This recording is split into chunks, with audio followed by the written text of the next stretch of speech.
Bonjour à tous et bienvenue dans ce troisième tutoriel officiel de la chaîne. Moi c'est Francis, ingénieur géomaticien. Dans ce tutoriel, nous allons voir comment créer et éditer les tables attributeurs dans un fichier Shapefile. Premièrement, je vous invite à vous abonner à la chaîne pour ne manquer aucune vidéo et de laisser un commentaire pour exprimer les difficultés ou les facilités éprouvées dans la reprise de mes vidéos. Ce travail passera par les étapes à savoir.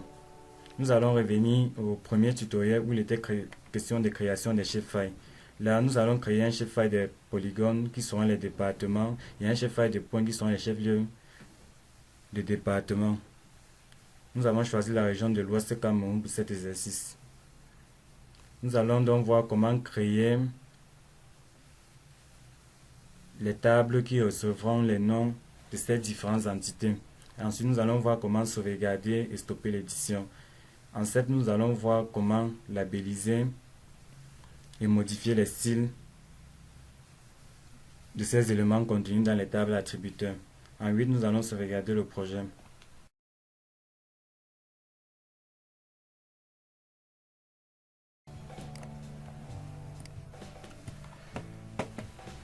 Nous allons passer à l'import des fichiers précédemment utilisés.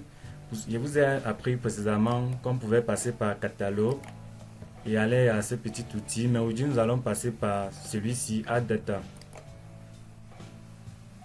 Nous allons arriver sur ce petit plus, localiser le dossier où se trouvent les fichiers. Moi je l'ai stocké dans tuto et on clique sur tuto et ensuite OK.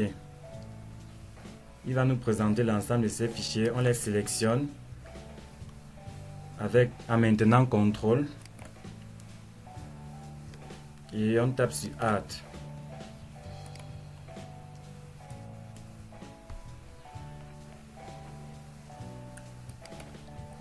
On peut désactiver là pour voir un fichier de fond. Ici, il est question de créer l'ensemble des départements de la région de l'Ouest. Nous allons le faire très rapidement en 5 minutes. Pour cela, je peux utiliser mon fichier précédemment créé ou bien suivre exactement la vidéo numéro 2 pour la création des fichiers vectoriels. Si je vais utiliser mon fichier précédemment créé pour pouvoir exploiter cette limite là, je vais le dupliquer. Pour le dupliquer, je fais clic droit, data, export data. Il me demande où je veux le sauvegarder.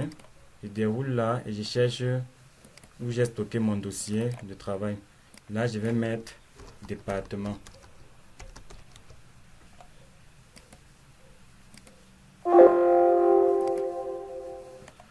Et il nous a dupliqué le fichier. Maintenant, on va supprimer, on va passer en mode édition et supprimer le polygone qui nous intéresse pas à l'intérieur. Le polygone qui nous intéresse pas à l'intérieur, c'est la partie nord, qui correspond au nord-ouest.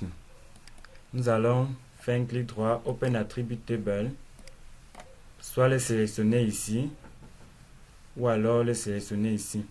Si nous sélectionnons là, il sélectionne également et on tape sur cette croix et il va nous supprimer. On voit d'autres polygones car si vous vous souvenez la dernière fois on a dû travailler et ici à côté on a fait quelques petits tests pour voir les fonctions de numérisation. Ça aussi on va les supprimer. Donc on les sélectionne et on clique sur cette croix et il supprime. Il nous reste la région de l'Ouest. Ici, nous allons désactiver la couleur de fond pour pouvoir voir en dessous et ressortir les différents départements. Pour cela, on clique ici. On va sur Fill Color, No Color. OK. Et là, on peut voir les limites sans la couleur de fond. Je vais changer le style de limite. Je vais prendre du rouge sombre et mettre une taille 2. Et là, on peut facilement l'identifier. Nous allons utiliser cet outil Code Polygone pour pouvoir exploiter les différentes limites de chaque du polygone de la région de l'Ouest. Pour cela, on sélectionne la limite sur laquelle on souhaite effectuer le découpage. Une fois sélectionné, on revient à Create Attribute Table. Create Attribute Table, on clique sur département et on prend cet outil, code polygone. On peut commencer à l'extérieur pour être sûr et prendre également au centre et on suit ce tracé. Vous allez m'excuser si j'y vais un peu vite, c'est pour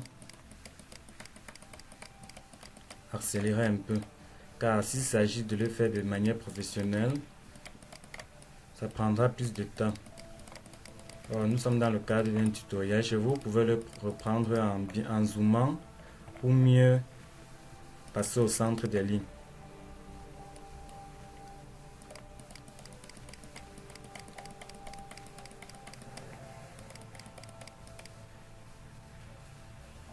Lorsqu'on avance et que l'on souhaite rentrer, par exemple ici, je trouve que j'ai un peu exagéré là et que j'aimerais rentrer, je peux taper simplement CTRL Z et il va rentrer progressivement. Et là, je peux essayer de mieux passer. Et à la fin, on traverse un peu, on double-clique. Et il vient déjà de nous créer deux polygones, un représentant le département du Noun et l'autre représentant la partie que nous allons continuer de diviser pour avoir les différents polygones. Nous allons ressortir ensuite le département de Bamboutos. Pour cela, on commence à l'extérieur.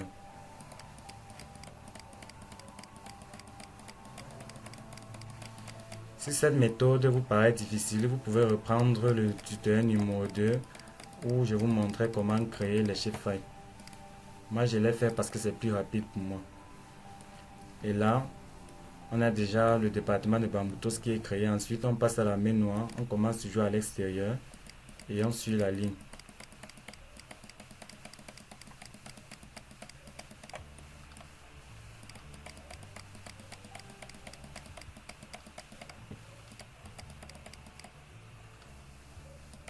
On traverse et on double-clique. Si chez vous ne marche pas, c'est sûrement parce que vous aurez désactivé les lignes d'ombre. Chaque fois que vous utilisez les lignes, assurez-vous qu'elles sont sélectionnées, sinon cet outil ne va pas marcher. Ou bien l'outil Autocomplete Polygon. Donc il faut s'assurer chaque fois que les lignes sur lesquelles vous souhaitez effectuer un découpage sont sélectionnées. Et quand elles sont sélectionnées, elles passent en bleu comme vous pouvez le constater.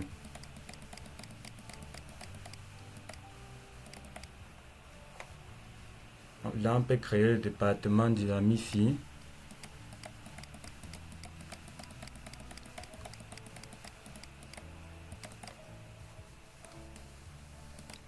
Le cookie.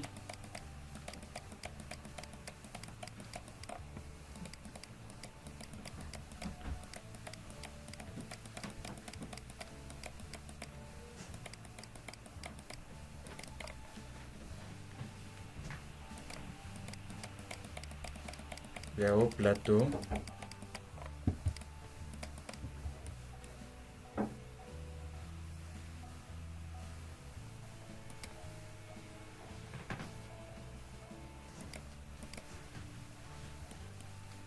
Et là, nous avons créé tous nos différents départements. Maintenant, il est question d'ajouter un shapefile de points qui va contenir tous les points représentant les départements, les chefs-lieux de département. Pour cela, on stoppe l'édition, on save d'abord l'édition et on stoppe l'édition. Si on ouvre là, on peut voir les différents départements qu'il nous a créés.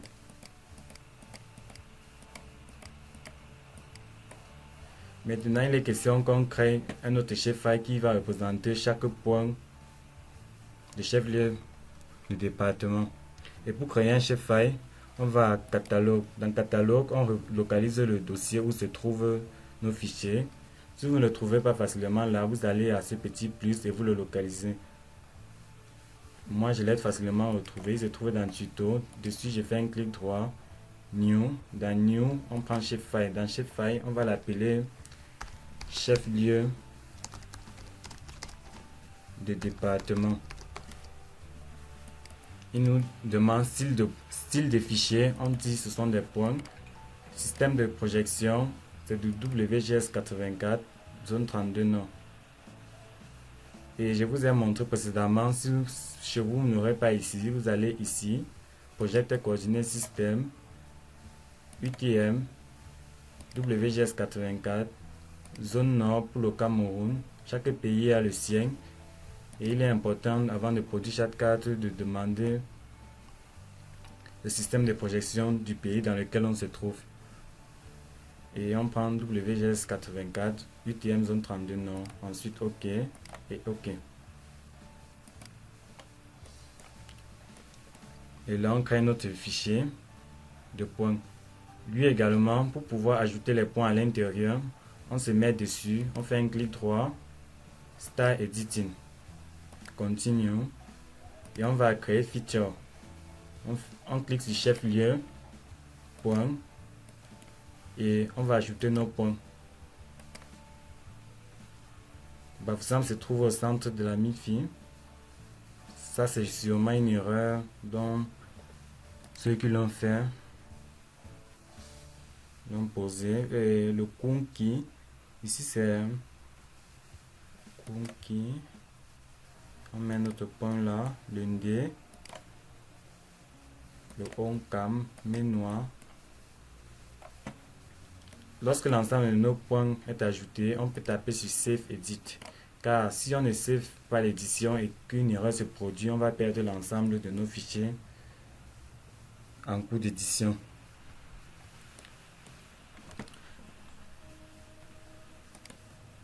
Là, nous venons de refaire le tutoriel numéro 2. Nous allons passer au tutoriel numéro au numéro 2 qui est la création des champs qui vont recevoir les noms. Nous allons commencer par les chefs-lieux de département. Il est question d'ajouter à chaque point son nom, le nom qui le concerne. Par exemple, le chef-lieu de Bambuto c'est Bouddha, chef-lieu de la MIFI c'est Bafoussam. Pour cela, on va d'abord créer le champ qui va recevoir ces noms. Pour le créer, il faut d'abord désactiver l'édition. Pour désactiver l'édition, on passe à Save Edit pour sauvegarder. Ensuite, on passe à Stop Editing pour stopper. Ensuite, on va faire un clic droit dessus. Cliquez sur Open Attribute Table. À Open Attribute Table, on va à Table Option. On clique dessus et on prend Add Field. Dans Add Field, c'est le nom du champ. Il nous demande ça sera quel nom. Je vais l'appeler simplement nom. Vous pouvez mettre le nom qui vous arrange le plus. Et ici à type, sachant que les noms sont des textes, on va choisir texte. Et la taille, on peut le mettre à 25 ou bien le laisser à 50 par défaut. Moi je vais le mettre à 25. OK. Il nous crée un champ nom pour la table chef-lieu d'arrondissement. Ensuite, on peut cliquer sur chaque fichier.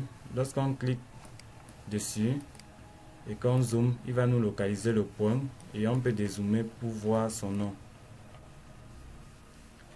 Et là, il faut maintenant revenir en mode édition pour pouvoir éditer à l'intérieur de la table attributeur. En fait, lorsque nous sommes en mode édition, nous pouvons éditer, créer des points, créer des lignes, créer des polygones, ou bien remplir. Mais lorsque nous voulons créer le champ, par exemple, comme nous venons de créer un nom, il faut d'abord stopper l'édition, créer et ensuite repasser en mode édition pour pouvoir éditer à l'intérieur. Et pour éditer à l'intérieur, là, on revient dessus, chef-lieu de département. On fait un clic droit, Start Editing, Continue Editing. Et là, vous allez voir qu'il est possible d'éditer à l'intérieur. Ici, en sélectionnant là, il sélectionne sur la carte, il s'agit de Fumban. On va écrire Fumban. Vous pouvez sélectionner là pour voir où il sélectionne sur la carte. Lorsqu'il sélectionne là, il m'écrit Bouddha.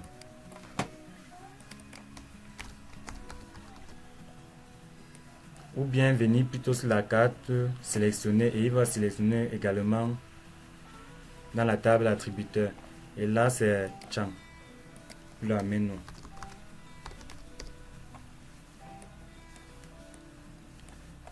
Et ici, là, on sélectionne. Ça, c'est pour les hauts plateaux. Haut plateau, c'est Bamenju.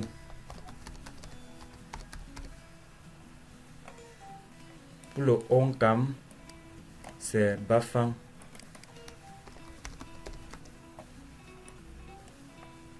Pour le ndé, c'est Baganté.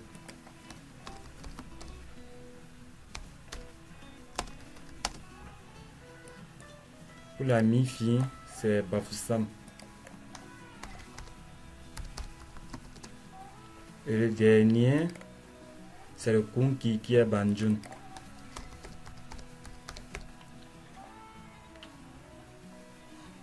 Une fois c'est fini, on tape Editor, Save Edit, Editor, Stop Edit.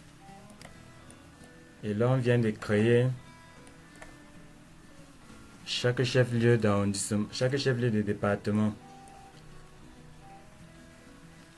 Maintenant, nous allons faire pareil, créer pour chaque polygone qui représente les limites administratives le nom du département. Pour cela, on stoppe l'édition, je l'ai stoppé. On vient sur département, on fait un clic droit, Open Attribute Table, on déroule Table Options, on va sur Add Field. Dans Add Field, on va l'ajouter un nom départ. On va prendre style texte, taille, on peut le mettre à 30, ça dépend.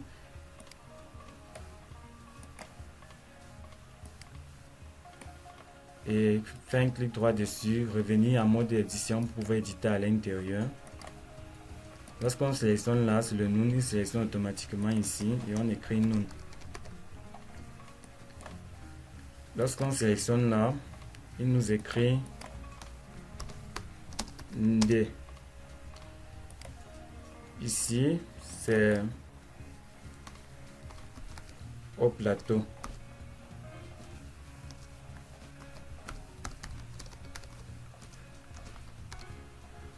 Au plateau, Kunki.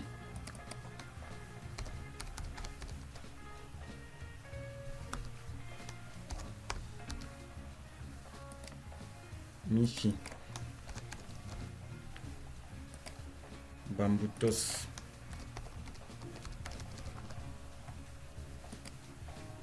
Menois. Et le dernier, c'est Onkam.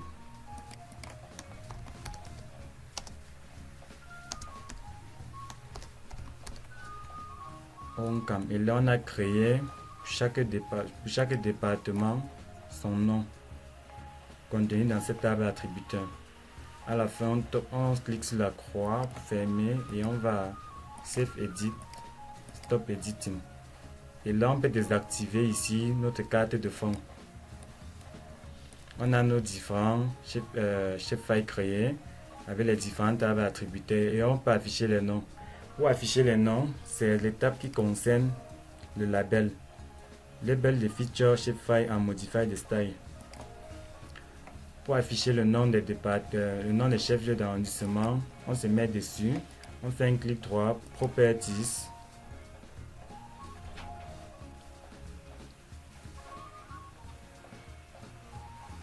Et Layer Properties s'ouvre. Pour afficher les noms, toujours cliquer sur cet outil, sur cette icône, sinon il ne va pas labelliser. Lorsqu'on clique dessus, on revient à Label View. Il me demande quel est le champ sur lequel vous voulez afficher. On déroule et on choisit non. Il nous demande quelle est la taille, quelle est la couleur. Voulez-vous en bold, en italique, bold de 10 gras, en bold, en italique ou bien souligné. Souligné underline. On va peut-être choisir on peut prendre cette couleur là, taille, on va laisser à 8 et on va taper sur appliquer. Et là il nous met le nom. Maintenant on peut modifier la position de chaque nom pour le placer exactement au-dessus du point. Pour ça on fait Property et on va Placement Property. Ici, on peut définir la position sur laquelle on souhaite qu'il nous place le label. Moi, je vais dire, on peut dire au centre, ou bien partout, mais principalement à gauche, partout, principalement au nord, ouest, partout, principalement au sud-ouest, ainsi de suite. Moi, je vais dire simplement Place Label on top of the point, qui place le label en haut du point. Et on clique sur OK, OK, et il nous place au-dessus du point. Ici, on peut double-cliquer et modifier le style de point. On peut prendre ce petit carré là et diminuer la taille à 7. Également, on peut diminuer la taille des labels. Je vais prendre 6 par exemple. Et je ne suis pas satisfait de la position car il se superpose au-dessus du point. Donc on va revenir à propriété. Aller sur placement property. On va changer sa position. On va dire au-dessus du point. Et là, il nous fait un petit décalage. En fait, je vous montre les possibilités. Ça dépend de tout un chacun. Une autre personne peut décider de le mettre ici en oblique. Pour cela, on revient toujours à property. Dans placement property,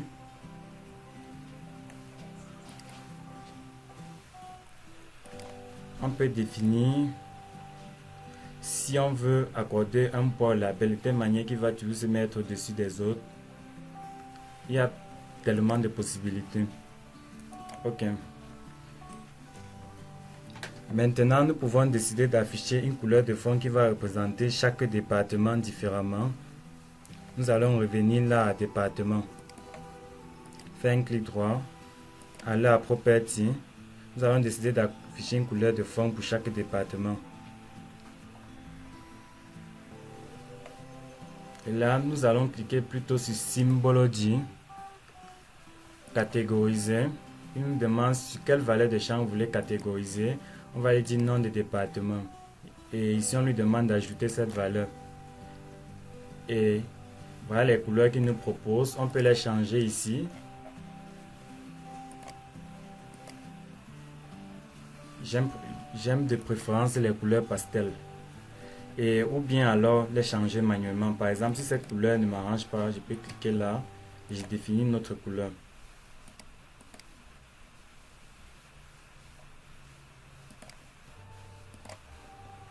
Et ensuite, on tape sur appliquer. Vous avez vu, nous catégorise.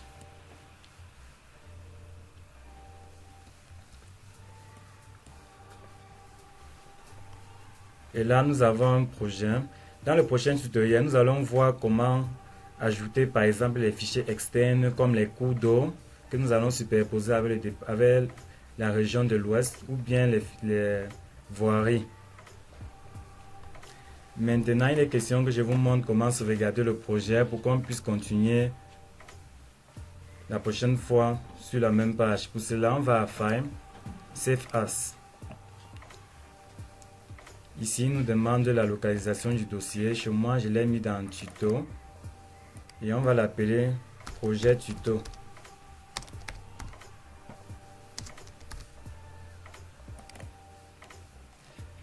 L'avantage de sauvegarder son projet en fichier MXD est que lorsqu'on va l'ouvrir une prochaine fois, il va nous remettre ça exactement à la même position avec les différentes couleurs, respecter tous les styles et consorts. Donc, à une position initiale, lorsque vous enregistrez et vous l'ouvrez une prochaine fois, il vous remet à cette même position initiale sur laquelle vous pouvez continuer. Et c'est ça que je viens de faire.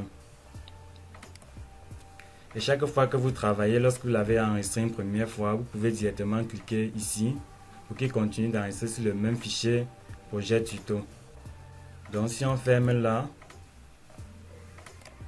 et que l'on va dans notre dossier tuto, on peut décider d'ouvrir une fois le projet à partir d'ici. Et lorsque vous l'ouvrez, il se met à la même position initiale précédemment enregistrée.